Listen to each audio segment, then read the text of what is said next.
ସମ୍ବଲପୁର ଗସ୍ତରେ ଆସି ମୁଖ୍ୟମନ୍ତ୍ରୀ ଶ୍ରୀ ମୋହନ ଚରଣ ମାଝୀ ଉଦ୍ଘାଟନ କରିଛନ୍ତି ସମ୍ବଲପୁରର ଦ୍ୱିତୀୟ ଜନଔଷଧି କେନ୍ଦ୍ର।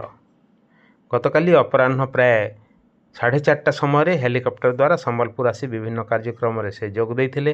ରାତି ପ୍ରାୟ 8ଟା ସମୟରେ ସେ ସମ୍ବଲପୁର ସହର ସିନ୍ଦୁରପଙ୍କ ସ୍ଥିତ ସହରର ଦ୍ୱିତୀୟ ଜନଔଷଧି କେନ୍ଦ୍ରକୁ ଉଦ୍ଘାଟନ କରିଥିଲେ। ଗତକାଲି 7ମ ଜନଔଷଧି ଦିବସ ଅବସରରେ ମୁଖ୍ୟମନ୍ତ୍ରୀ ଏହାକୁ ଉଦ୍ଘାଟନ କରିଛନ୍ତି। ଏହି ଅବସରରେ ସେ କହିଛନ୍ତି ଯେ ଏହି କେନ୍ଦ୍ରକୁ ଉଦ୍ଘାଟନ କରିବା ତାଙ୍କ ପାଇଁ ତଥା ସମ୍ବଲପୁରବାସୀଙ୍କ ପାଇଁ ଖୁସିର କଥା ଅଟେ। ମଣିଷର ଦେହରେ କୌଣସି ନା କୌଣସି ପରିସ୍ଥିତିରେ ରୋଗ ଜନ୍ମ ହୋଇଥାଏ। ଏହି ରୋଗରୁ ଉପଶମ ପାଇବା ପାଇଁ ପୂର୍ବରୁ ଚେରମୂଳି ଓ ବୈଦ୍ୟରାଜ ଔଷଧର ବ୍ୟବହାର କରୁଥିଲୁ। ତେବେ ଯେତେବେଳେ ଏଲୋପାଥି ଔଷଧ ବାହାରିଲା, ଲୋକେ ଏଲୋପାଥି ବ୍ୟବହାର କଲେ ତୁରନ୍ତ ଭଲ ହେବାର ଲକ୍ଷଣ ଥିବା କାରଣରୁ, କିନ୍ତୁ ସେଥିରେ ମଧ୍ୟ ଅନେକ ସାଇଡ଼୍ ଇଫେକ୍ଟ ରହୁଛି। ଗୋଟିଏ କଥା ହେଉଛି ଯେ ଏଲୋପାଥି ଔଷଧର ଦାମ ଏତେ ବଢ଼ିଗଲାଣି ଯେ ସାଧାରଣ ପରିବାର ତଥା ଗରିବ ପରିବାରର ଲୋକେ ବ୍ୟବହାର କରିବା ଏକ କାଠିକର ପାଠ ହେଲାଣି। ଏହି ପରିସ୍ଥିତିରେ ଯଶସ୍ୱୀ ପ୍ରଧାନମନ୍ତ୍ରୀ ନରେନ୍ଦ୍ର ମୋଦି ଯେତେବେଳେ ଦେଶର ନେତୃତ୍ୱ ନେଇଛନ୍ତି, ସେ ଗରିବ ଲୋକ କିପରି ଅତି କମ୍ ପଇସାରେ ଭଲ ଚିକିତ୍ସା ଦିଆଯାଇପାରିବ, ସେଥିପାଇଁ ଏହି କେନ୍ଦ୍ରଗୁଡ଼ିକ ଖୋଲିବା ପାଇଁ ନିଷ୍ପତ୍ତି।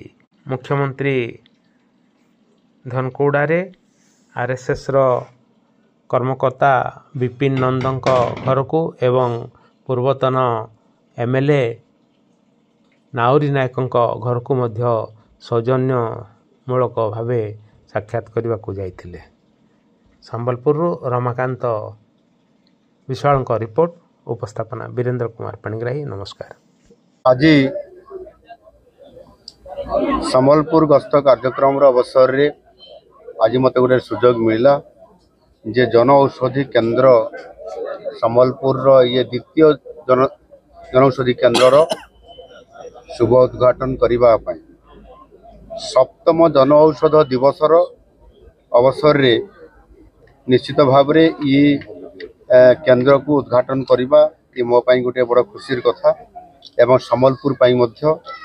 ବିଶେଷ କରିକି ସବୁଠାରୁ ବଡ଼ କଥା ହେଲା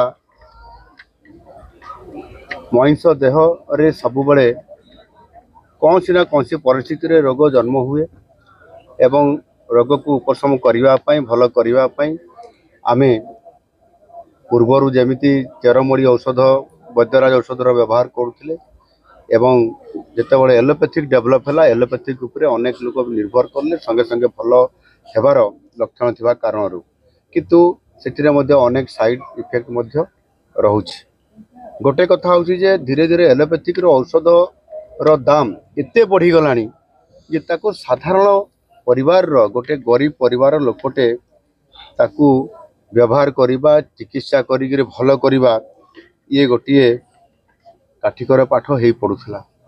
ଏହି ପରିସ୍ଥିତି ଭିତରେ ଆମ ଦେଶର ଯଶସ୍ୱୀ ପ୍ରଧାନମନ୍ତ୍ରୀ ନରେନ୍ଦ୍ର ମୋଦିଜୀ ଯେତେବେଳେ ଦେଶର ନେତୃତ୍ୱ ନେଲେ, ସିଏ ଗରିବ ଲୋକମାନଙ୍କର ପ୍ରତି କିଭଳି ଭାବରେ ଅତି କମ୍ ପଇସାରେ, କମ୍ ଅର୍ଥରେ କିଭଳି ଭାବରେ ବେଟର ଟ୍ରିଟମେଣ୍ଟ ଦିଆଯାଇପାରିବ, ସେଥିପାଇଁ ଜନଔଷଧି ଏହାର ଆବଶ୍ୟକତାକୁ ଆଧାର କରିକି ଏ କେନ୍ଦ୍ର ଗୁଡ଼ିକ ଖୋଲିବା ପାଇଁ ବା ସେଥିରେ ବହୁତ କମ୍ ପଇସାରେ ଏକ ଗୁଣାତ୍ମକ ଜେନେରିକ୍ ମେଡ଼ିସିନ୍ ତାହାର ବ୍ୟବସ୍ଥା କରିକି ଆଜି ଲୋକମାନଙ୍କୁ ବିତରଣ କରିବା ପାଇଁ ଆଜି ସାରା ଭାରତ ବର୍ଷରେ ଏହାକୁ ଚେଷ୍ଟା ଚାଲିଛି। जो ब्रांडेड मेडिसिन गुड़िक जो गुड़िक आम देखिले जे ब्रांडेड मेडिसिन हेले ये भल हो आम ताको यूज करवा, ये प्रकार अनेक प्रकार कथा देखा जाउथला। एवं जितेबाला प्रधानमंत्री जी आसिले 2008 रे आम देश रे जनऔषधि व्यवस्था प्रथमे से यह आरंभ होता एवं 2014 रे सारा देश रे मात्र 80 मात्र जनऔषधि केंद्र देश सारा थिला, मात्र 80टी।